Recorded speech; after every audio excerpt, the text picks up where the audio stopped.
Assalamu alaikum. I am Muhammad Zain Rashid and I am talking to you from the platform of Pro Genius Students. So today we are going to discuss the episode number 9 of PAF Intermediate Job, whether it's GDP, air defence, aeronautical engineering, ANSD and logistic branch. आप PAF की किसी भी branch के अंदर apply कर रहे हैं, आपको ये वीडियो बहुत ज़्यादा हेल्पफुल होगी। हमने आपके साथ इसके एपिसोड नंबर 1, 2, 3, 4, 5, 6, 7 एंड 8 भी डिस्कस की है। अगर आप वो भी देखना चाहते हैं तो उनका लिंक हमारे डिस्क्रिप्शन के अंदर मौजूद है, आप उन्हें भी जरूर देखिएगा, आपको बहुत ज़्यादा हेल्प करेंगे। एक और इंपॉर्टेंट अनाउंसमेंट की, जितने भी MCQs होते हैं सारे पास्ट पेपर से कलेक्ट किए गए होते हैं, जिनकी रिपीट होने की रेशो 99.9% होती है, तो आप इसको जरूर अच्छी तरह से अंडरस्टैंड कीजिएगा, इंशाल्लाह आपको बहुत ज़्यादा हेल्प आउट करेगा। क्वेश्चन नंबर 61 हमारे पास है, the study of charges at rest is called, कि चार्जेस की स्टडी एट रेस्ट स्टेट पे क्या कहलाती है। सो you have the right answer, option number A, electrostatics. The study of charges at rest is called electrostatics. आपको इसके related और भी क्वेश्चन आ सकते हैं कि इलेक्ट्रोस्टैटिक किसके साथ डील करते हैं, तो अपने याद रखना है, they deal with stationary electric charges, कि स्टेशनरी इलेक्ट्रिक चार्जेस जो कि अपनी रेस्ट पोजीशन पे होने क्या कहते हैं, stationary electric charges, and the force between them, उनके दरमियान जो फोर्स होती है उसको कौन डील करता है, इलेक्ट्रोस्टैटिक।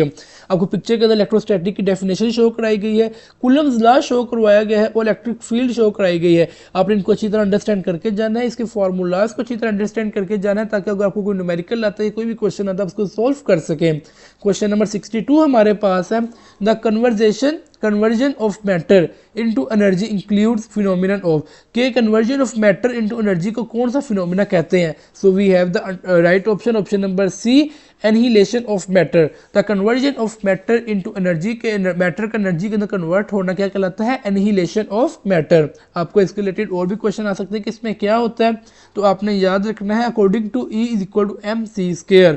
इन annihilation matter converts completely into energy, कि जो मैटर होता है वो कंप्लीटली एनर्जी के अंदर कन्वर्ट हो जाता है। उसमें कौन सा लॉ यूज होता है, E is equal to mc²। आपको पिक्चर के अंदर इसके रिलेटेड इन्फॉर्मेशन दी गई है, electron and positron annihilated each other, इनकी डायग्राम शो कराई गई है। मोर ओवर आपको प्रोटॉन और एनीट्रोपोट्रॉन भी शो कराए गए हैं। आप इनको अच्छी तरह अंडरस्टैंड करके जाना है, आपको इसके रिलेटेड भी क्वेश्चन आ सकते हैं।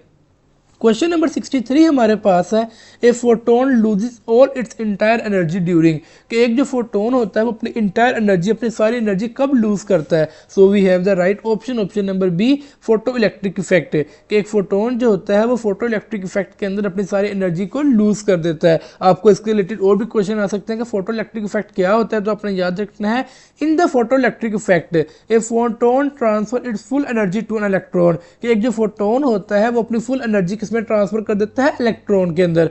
आपको पिक्चर के अंदर शो भी कराया गया, एक विजुअल डायग्राम भी दी गई है, विजुअल रिप्रेजेंटेशन भी दी गई है फोटो इलेक्ट्रिक इफेक्ट की, उसके साथ उसकी डेफिनेशन भी दी गई है। आपने इसको अच्छी तरह अंडरस्टैंड करके जाना है, आपको इसके रिलेटेड भी क्वेश्चन आ सकते हैं।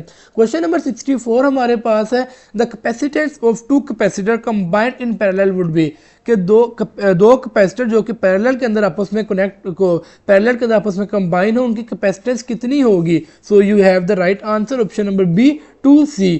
उनकी कैपेसिटेंस कितनी हो जाएगी, डबल हो जाएगी, 2c हो जाएगी। आपको इसके रिलेटेड और भी क्वेश्चन आ सकते हैं कि पैरेलल कॉम्बिनेशन कैसा होता है, तो आपने याद रखना है, in parallel combination capacitance add directly, तो जो कैपेसिटेंस होती है वो डायरेक्टली ऐड हो जाती है। जैसे कि 2 कैपेसिटर ऐड थे हमारे पास पैरेलल के अंदर, तो मेरे पास 2c हो गया। इसी तरह अगर 3 होते तो मेरे पास क्या हो जाना था, 3c हो जाना था। जैसे कि पिक्चर के अंदर आप देख भी सकते हैं कि एक कैपेसिटर ऊपर है, एक कैपेसिटर नीचे है, दोनों आपस में पैरेलल के अंदर कनेक्ट है, कंबाइन है, और उनके दरमियान जो है वो उनका क्या है, एयर डाई इलेक्ट्रिक का यूज हो रहा है, तो उनका क्या कैपेसिटेंस होगी, 2c।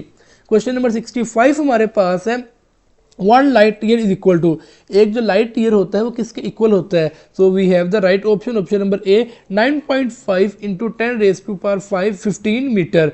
एक लाइट ईयर किसके बराबर होता है, 9.5 इंटू 10⁵15 मीटर। आपको इसके रिलेटेड और भी क्वेश्चन आ सकते हैं कि लाइट ईयर क्या होता है, तो आपने याद रखना है, a light year is the distance light travel in vacuum in 1 year, कि लाइट ईयर जो होता है वो एक डिस्टेंस लाइट को होता है, या लाइट ट्रैवल जो होती है उसको वैक्यूम के अंदर मेजर करने के लिए हम एक यूनिट है जिसको यूज़ करते हैं। जैसे पिक्चर के अंदर आप देख भी सकते हैं कि आपको इन्फॉर्मेशन दी गई है, जैसे कि सन हमारी अर्थ से 8.3 लाइट मिनट दूर है, इसी तरह हमारी जो गैलेक्सी है वो हमसे 2.5 मिलियन लाइट ईयर्स दूर है। आपने इसको अच्छी तरह अंडरस्टैंड करके जाना है, आपको इसमें से भी क्वेश्चन आ सकते हैं।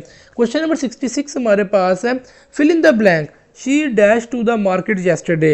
So we have to choose the right option that will fit in our blank, that is option number B, went. She went to the market. अब यहाँ पर एक और क्वेश्चन राइज होता है कि हमने गो क्यों नहीं यूज़ किया, गोन क्यों नहीं यूज़ किया, गोइंग क्यों नहीं यूज़ किया, क्यों? क्योंकि ये जो मेरे पास सेंटेंस है ये मेरे पास कौन सा है, पास्ट इंडेफिनेट का टेंस, और हमें पता है कि पास्ट इंडेफिनेट के अंदर हम कौन सी वर्ब की फॉर्म यूज़ करते हैं, सेकंड। तो गो की सेकंड फॉर्म हमारे पास क्या होगी, वेंट।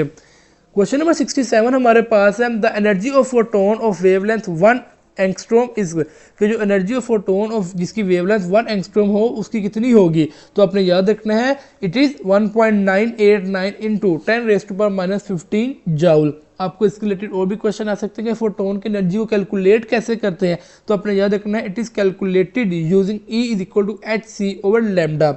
ये फॉर्मूला जिसके थ्रू हम क्या कैलकुलेट करते हैं फोटोन की एनर्जी, और जहाँ पर लैम्डा हमारे पास क्या है, लैम्डा हमारे पास वेवलेंथ है। आपको पिक्चर के अंदर कुछ इन्फॉर्मेशन शो कराई गई है, फॉर्मूला शो करवाया गया है, आपने इसको अच्छी तरह अंडरस्टैंड करके जाना है ताकि आपको कोई भी क्वेश्चन है इसके रिलेटेड तो आप उसको सोल्व कर सकें। क्वेश्चन नंबर 68 हमारे पास है, if the temperature of the sun is increase 4 times, कि अगर जो टेम्परेचर है सन का वो 4 गुना इंक्रीज कर जाए तो the heat received by the earth कितनी होगी, जो हीट होगी जो अर्थ से रिसीव होगी वो कितनी होगी। So we have the right option, option number C, become 16 times, कि अगर सूरज का टेम्परेचर जो है वो 4 टाइम्स इंक्रीज हो जाएगा तो अर्थ जो रिसीव करेगी एनर्जी वो कितनी हो जाएगी, हीट कितनी हो जाएगी, 16 टाइम्स।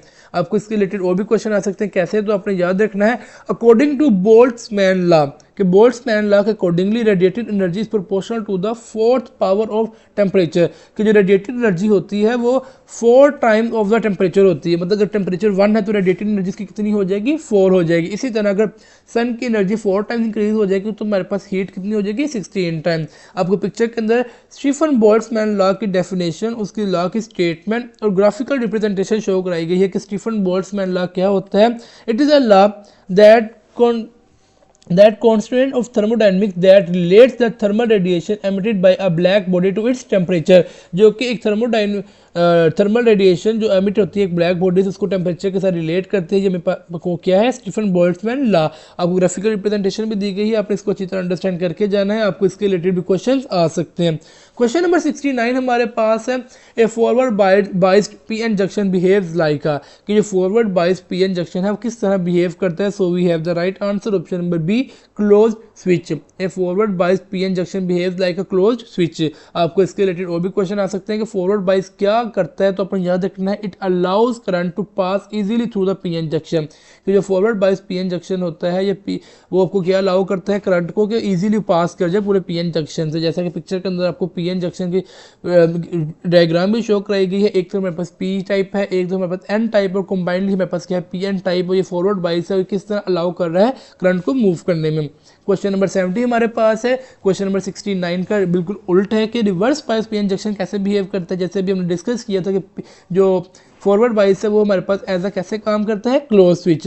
तो मेरे पास 70 रिवर्स बाइस कैसे काम करता है, ऑफ स्विच, बिल्कुल उसकी रिवर्स। अब आपको इसके रिलेटेड और भी क्वेश्चन आ सकते हैं, ये क्या करता है। जैसे हमने डिस्कस किया था कि जो हमारे पास फॉरवर्ड बाइस था वो अलाउ करता है करंट को टू मूव इजीली, तो रिवर्स बाइस का करता है वो ब्लॉक करता है फ्लो ऑफ करंट को। एक्सेप्ट यहाँ पर एक एक्सेप्शन आ गया है कि स्मॉल लीकेज है वो करंट की गुजर जाती है, बट जो मेजर स्ट्रोक होता है वो ब्लॉक हो जाता है, जैसे कि पिक्चर के अंदर आपको देख भी सकते हैं। आपके लिए एक इंपॉर्टेंट अनाउंसमेंट है कि अगर आप पीएएफ की किसी भी ब्रांच के लिए अप्लाई कर रहे हैं, किसी भी ब्रांच के अंदर अप्लाई करने का सोच रहे हैं या ड्रीम करते हैं पीएएफ की यूनिफॉर्म को वियर करने के लिए, तो we have a best opportunity for you. आपके लिए गोल्डन अपॉर्चुनिटी है, हम आपको प्रोवाइड कर रहे हैं, रिकॉर्डेड लेक्चर्स प्रोवाइड कर रहे हैं, पीडीएफ नोट्स प्रोवाइड कर रहे हैं और मॉक टेस्ट प्रोवाइड कर रहे हैं ताकि आपकी प्रिपरेशन 100% हो। आपको अगर इनको अवेयर करना चाहते हैं तो इनकी फीस अब सिर्फ ओनली 4999 रुपीज़ है। इसी तरह अगर आप हमारे रिकॉर्डेड लेक्चर्स नहीं चाहते लेकिन notes, academic notes, intelligence notes और मॉक टेस्ट को अवेयर करना चाहते हैं तो उसकी फीस आपको मिलेगी 3400 रुपीज़। अगर आप इन ग्रंटेड चीज़ों को अचीव करना चाहते हैं, इनको अवेयर करना चाहते हैं, तो हमारे गिवन नंबर पर एडमिन से कॉन्टैक्ट कर सकते हैं, वो आगे आपको फर्दर गाइड कर देंगे। क्वेश्चन नंबर 71 हमारे पास है, in a pure resistive circuit voltage and current are, कि एक प्योर रेजिस्टिव सर्किट के अंदर वोल्टेज और करंट कैसे होंगे। So we have the right option, option number B, in phase, they will be in phase. आपको इसके रिलेटेड और भी क्वेश्चन आ सकते हैं, कैसे, तो अपने याद रखना है in a purely resistive AC circuit voltage and current reach maximum simultaneously, कि प्योरली रेजिस्टिव एसी सर्किट के अंदर वोल्टेज और करंट दोनों जो है मैक्सिमम अपनी एनर्जी जो है वो अचीव कर लेंगे साइमल्टेनियसली फॉर रनिंग। जैसे कि पिक्चर के अंदर आप देख भी सकते हैं, हमको एक रेजिस्टिव एसी सर्किट का सर्किट शो कराया गया है कि बैटरी कैसे कनेक्ट होती है, लाइट बल्ब कैसे, स्विच कैसे, रजिस्टर कैसे, आप इनको अच्छी तरह अंडरस्टैंड करके जाना है, इसकी वर्किंग को अच्छी तरह अंडरस्टैंड करके जाना है। अगर आपको कोई भी क्वेश्चन इसके रिलेटेड आए तो उसको सोल्व कर सके। क्वेश्चन नंबर 72 हमारे पास है, the synonym of rapid is, rapid का सिनोनिम क्या है, रैपिड का सिमिलर वर्ड क्या है। So we have the right option, option number B quick. Rapid का मतलब भी क्या होता है, जल्दी, क्विक का मतलब भी क्या होता है, जल्दी। क्वेश्चन नंबर 73 हमारे पास है, the unit of viscosity is, viscosity का यूनिट क्या है, विस्कोसिटी को हम किस यूनिट के अंदर कैलकुलेट करते हैं। So we have the right option, option number A newton second meter per square. आपको इसके रिलेटेड और भी क्वेश्चन आ सकते हैं कि ये क्या है, तो अपने याद रखना है, डायनेमिक विस्कोसिटी इन ऐसे यूनिट इज न्यूटन सेकंड पर स्क्वायर मीटर, ये ऐसे यूनिट के अंदर ऐसे है। अब आपको पिक्चर के अंदर कुछ इन्फॉर्मेशन शो कराई गई है, विस्कोसिटी होती क्या है, तो अपने याद रखना है, it is a measure of fluid resistance to flow, कि आपका वो रेजिस्टेंट जो कि फ्लूइड को रोके, मतलब फ्लूइड मूव कर रहा है, उसके जो रेजिस्टेंस उसके फ्लो को, उसको हम क्या कहते हैं, विस्कोसिटी। जैसे कि आपको दिखाया गया कि हनी की विस्कोसिटी जो है वो काफ़ी ज़्यादा है एज़ कम्पेयर टू वाटर, और वाटर जो है वो इजीली मूव कर जाता है, जबकि हनी जो है वो थोड़ा गाढ़ा होता है, विस्कोस होता है, जिसकी वजह से वो स्लोली मूव करता है। क्वेश्चन नंबर 74 हमारे पास है, the angular acceleration of a body having 2 kg meter square moment of inertia and 2000 newton m of torque is, so we have the right option, option number C 1000 radian पर second. आपको इसके related और भी question आ सकते हैं, इसको हमने कैसे कैलकुलेट किया, अभी हमें न्यूमेरिकल दिया गया था, हमें एक्सेलरेशन ऑफ बॉडी दे दी गई थी, उसकी फोर्स दे दी गई थी, टॉर्क दे दी गई थी, तो हमने इसको कैसे कैलकुलेट किया, तो हमारे पास फार्मूला था एंगुलर एक्सेलरेशन का is equal to tau that is torque divided by L that is angular acceleration. आपको पिक्चर के अंदर शो भी कराया गया है कि हमने इसको कैसे फार्मूला को डिराइव किया, हमने इसको अच्छी तरह अंडरस्टैंड करके जाना है ताकि आपको इसके रिलेटेड कोई भी क्वेश्चन है तो इसको सोल्व कर सके। क्वेश्चन नंबर 75 हमारे पास है, the number of significant figure in 0.0001 is, कि 0.0001 के अंदर सिग्निफिकेंट जीरो की सिग्निफिकेंट फिगर की क्या कितने नंबर हैं, तो आपने याद रखना है, there are only one significant figure. Why, आपको पिक्चर के अंदर कुछ इन्फॉर्मेशन भी शो कराई गई है, और आपको पता भी होना चाहिए कि जो लीडिंग जीरो होते हैं वो काउंटेड नहीं होते सिग्निफिकेंट फिगर्स के अंदर, और आपको पिक्चर के अंदर बताया भी गया कि जो लीडिंग जीरो होते हैं वो नॉन जीरो होते हैं, इसी तरह जो इन बिटवीन जीरो होते हैं वो सिग्निफिकेंट फिगर होते हैं, और जो एंड पे होगा जिसे ट्रेलिंग जीरो भी कहते हैं वो भी हमारे पास क्या होगा, नॉन सिग्निफिकेंट होगा। तो यहाँ पर हमारे पास चार जो थे वो सिग्निफिकेंट और लीडिंग जीरो थे, जिसकी वजह से वो नॉन सिग्निफिकेंट थे, हमारे पास सिग्निफिकेंट फिगर कितना था, ओनली वन।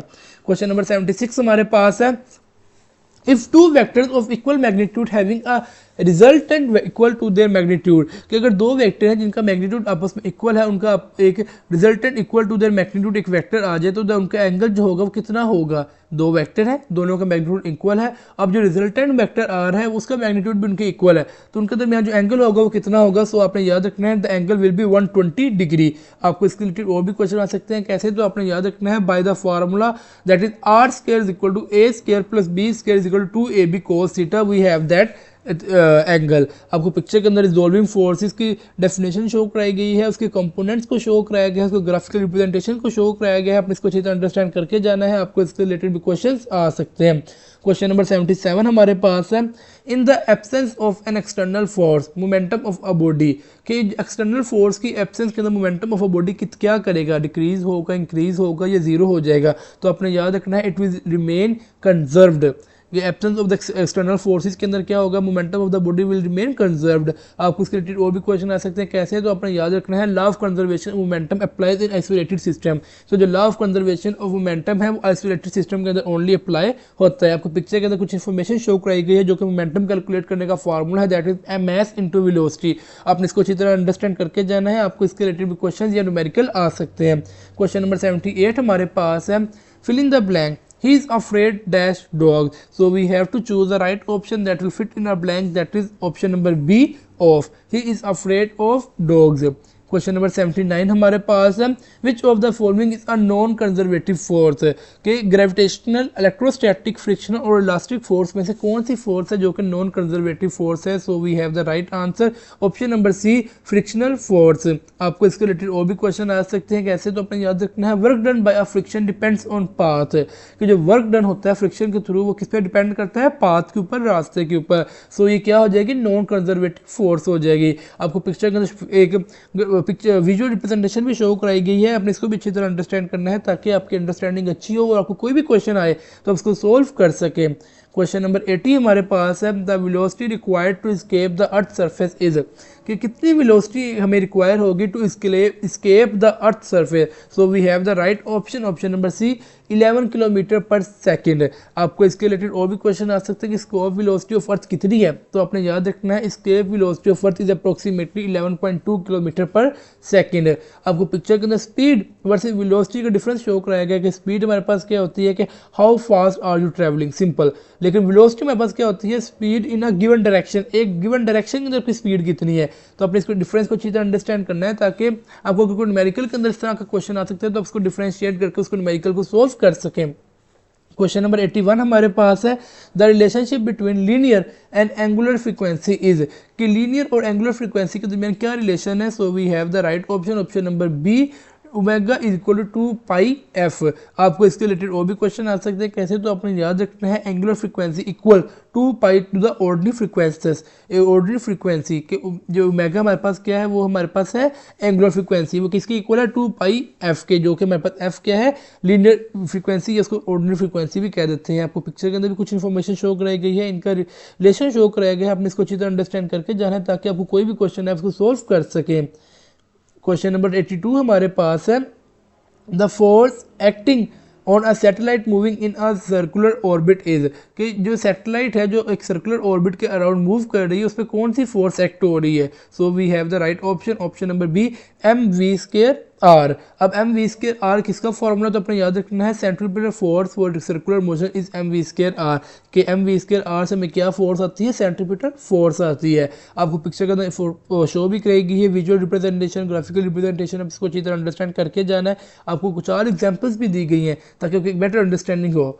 क्वेश्चन नंबर 83 हमारे पास है, the unit off spin angular momentum is, कि स्पिन एंगुलर मोमेंटम का यूनिट हमारे पास क्या है, स्पिन एंगुलर मोमेंटम को किस में कैलकुलेट करते हैं। So we have the right option, option number A joule second. आपको इसके रिलेटेड और भी क्वेश्चन आ सकते हैं कि एंगुलर मोमेंटम का ऐसा यूनिट क्या है, तो अपने याद रखना है इट ऐसा unit is kilogram metre square per second which is equal to joule second. आपको पिक्चर के अंदर एंगुलर मोमेंटम को कैलकुलेट करने का फॉर्मूला दिया गया है, आपने इसको अच्छी तरह अंडरस्टैंड करके जाना है ताकि आपको कोई न्यूमेरिकल भी है उसको फौरन सोल्व कर सके। क्वेश्चन नंबर 84 हमारे पास है, एंटोनिम ऑफ ब्रेव, कि ब्रेव का एंटोनिम क्या है, ब्रेव का उल्ट क्या है।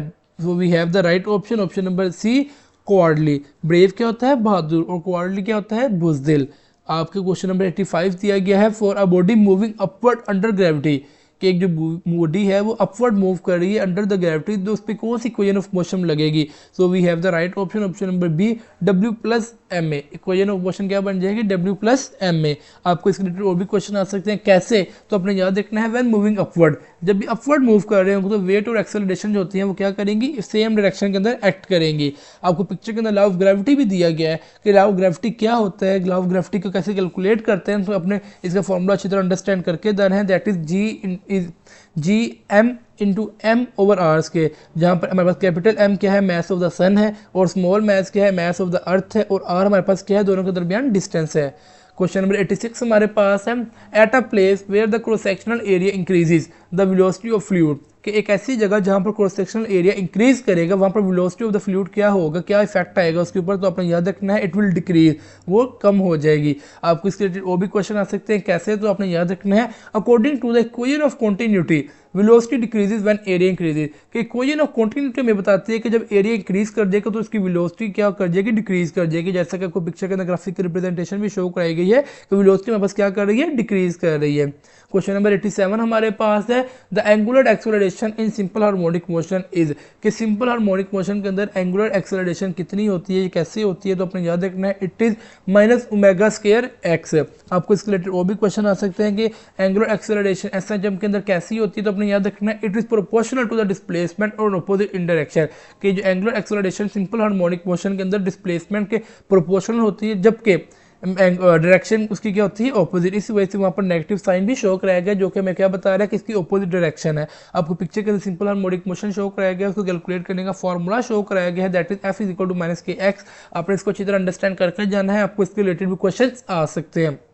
क्वेश्चन नंबर 88 हमारे पास है, which angle represent both displacement and direction in wave motion, कि कौन सा एंगल है जो कि डिस्प्लेसमेंट और डायरेक्शन दोनों को वेव मोशन के अंदर एक्सप्लेन करता है। तो आपने याद रखना है इट इज फेज। आपको इसके रिलेटेड और भी क्वेश्चन आ सकते हैं कि फेज कैसे डिस्क्राइब करता है, तो आपने याद रखना है phase describe the position of a particle in a wave cycle, कि फेज डिस्क्राइब करता है पार्टिकल के पोजीशन को वेव साइकिल के अंदर। जैसे कि आपको पिक्चर के अंदर शो भी कराया गया है फेज 1, फेज 2, फेज 3, किस तरह वेव मूव कर रही है, किस तरह वो पोजीशन ऑफ पार्टिकल को बता रहा है। आपने इसको अच्छी तरह अंडरस्टैंड करके जाना है, आपको इसके रिलेटेड भी क्वेश्चन आ सकते हैं।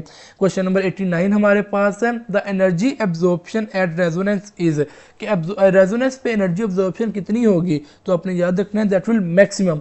रेजोनेंस पे एनर्जी एब्जॉर्प्शन कितनी होगी, मैक्सिमम। क्यों होगी, तो आपने याद रखना है at resonance A system absorb the greatest amount of energy, क्योंकि रेजोनेंस के ऊपर जाके एक जो सिस्टम होता है वो अमाउंट ऑफ एनर्जी ग्रेटेस्ट या मैक्सिमम अमाउंट ऑफ एनर्जी को एब्जॉर्ब कर लेता है, जिसकी वजह से हमारे पास क्या हो जाता है, मैक्सिमम एनर्जी एब्जॉर्प्शन होती है। जैसे कि आपको पिक्चर के अंदर एग्जांपल भी शो कराएगी है टर्निंग ऑफ अ फोर्क, आपने इसको भी अच्छी तरह अंडरस्टैंड करके जाना है ताकि आपकी एक बेटर अंडरस्टैंडिंग हो और आप इसको अच्छी तरह एक्सप्लेन और अपने क्वेश्चन को सोल्व कर सके। क्वेश्चन नंबर 90 हमारे पास है, विच वेव्स आर स्टैंडिंग वेव, कौन सी ऐसी वेव्स हैं जो स्टैंडिंग वेव्स कहलाती हैं, प्रोग्रेसिव वेव्स कहलाती हैं, स्टेशनरी, सरफेस या वाटर वेव। तो आपने याद रखना है they are called stationary waves which are known as standing waves. आपको इससे रिलेटेड और भी क्वेश्चन आ सकते हैं, क्यों, तो आपने याद रखना है because they are formed by superposition of two opposite part waves, ये superposition of two opposite waves की वजह से बनती है, that is why they are called standing waves. जैसा कि पिक्चर के अंदर आप देख भी सकते हैं, एक हमारे पास standing stationary wave on a string show कराई गई है, यहाँ पर क्या हो रहा है, सुपरपोजिशन हो रही है।